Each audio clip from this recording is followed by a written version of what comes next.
Well, good morning, Emily. It is day 10, the last day lawmakers have to get the state out of a downward spiral. Many people have called this a flat-out failure. Well, Corey, as you were tossing to me, I could feel the ground literally shaking, and that's because crews are right now working to clean up this mess. Well, we're also downtown this morning at Washington and Tucker at the Sprint store that sits on the corner here. Look at this. The windows already boarded up. Yeah, Marissa, we are literally in the intersection of Market and Tucker right now. Protests are happening right now. In fact, they're burning a hoodie in the middle of the street. They are screaming, quote, "If we can't get no justice, y'all can't get no peace." Is recovering in the hospital at this hour. We're told he will be okay.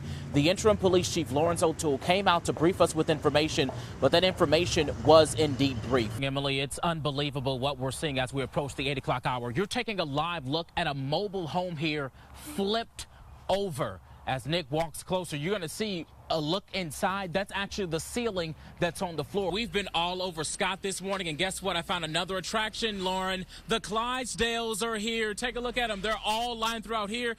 I have a friend in there. His name is Clyde. Check out that dog. He's ready for this air show, too. Well, actually, just not long ago, my photographer and I noticed the major case squad investigator walking inside the building here at Belleville Police Department. We said, hey, can you tell us any information about this shooting? And that's when he went inside and got the captain with Belleville Police. As you watch this video, let me walk you through what he told us. It's 8:25. You're watching News 4 this morning. I'm Justin Andrews. New information in a double shooting that turned deadly overnight. Well, right now, police are actively looking for the father and that 2-year-old boy as we're on the air. This is the picture we just got into our newsroom of that precious 2-year-old. Moments ago, I just got a text message from one of the lead investigators on this case. He tells me that the 2-year-old was indeed shot. How in the world did this happen? Yeah, Marissa, when you hear it, it blows your mind. But when you see it, your jaw will probably drop. Gosh, this is a very scary one. We've all gone to the store to go shopping, and we typically grab a shopping cart. But one thing we don't expect to see or get cut by is a razor blade. When did you empty all your closets?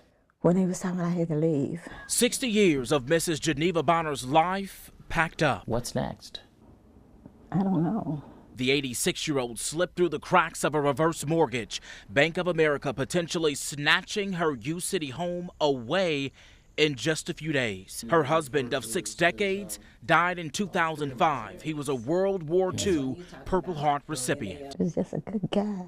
They got this home together. The year he died, she got a reverse mortgage. Fast forward to this year. She tried to pay her real estate taxes when she learned her reverse mortgage was paid to Bank of America.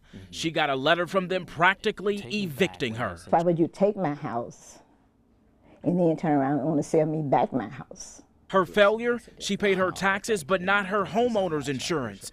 Financial counselors we spoke with tell us this is not uncommon, that many often do not realize all their financial obligations with the reverse mortgage. Mrs. Bonner thought she was doing everything right and feels she was misled. To stop advertising reverse mortgages. When News 4 started making calls for Mrs. Bonner, we got some results. Bank of America has placed a hold on the eviction and is now taking a new look at her case. She says there's hope. And that hope is in what? In God.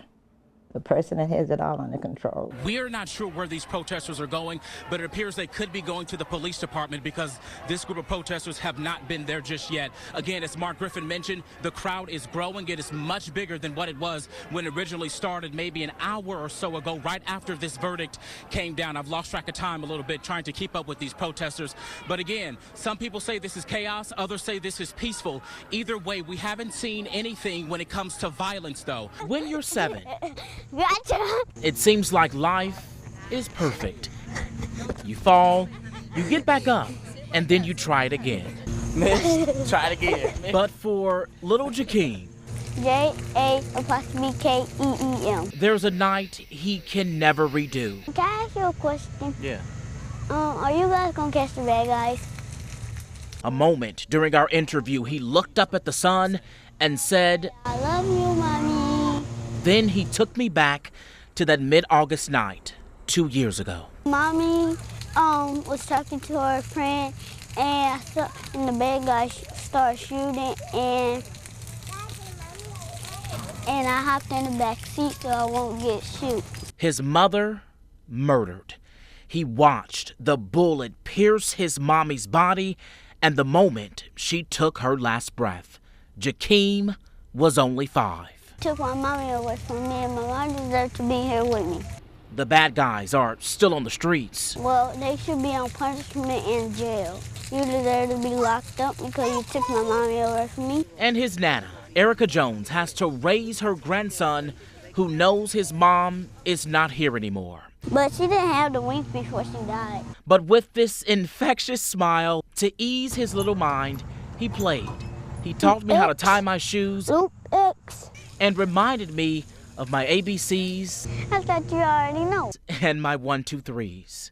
But never forgetting what his mommy always told him. But she said I'm her king. And a king you are. In St. Louis, Justin Andrews, News 4. Okay. It's another day inside Y98. It's Phillips and Company at 9:49. All right. Popular personality Jen Myers of Phillips and Company kicks your morning off right. Dense morning fog tomorrow. Sunny and We got warmer some by now. Yeah. Some days are better than others. I'm slowly getting my energy back. Artist right here. When you listen, you can't tell her energy is gone. But when you ask about May 2016, I was diagnosed on my daughter's. Oh, I'm gonna start to cry. Okay, let me start over again. Whew. on her daughter's half birthday, she was diagnosed with breast cancer. We had to stop the interview because the thought of it brings her to tears, knowing she could have been gone. I didn't realize I was going to do this. Every day is just a reflection on where I was last year and how lucky I am. For Jen, it was a shock. 41 at the time, no one in her family had a history of cancer. 2 weeks after she was diagnosed, doctors realized it was actually stage 3.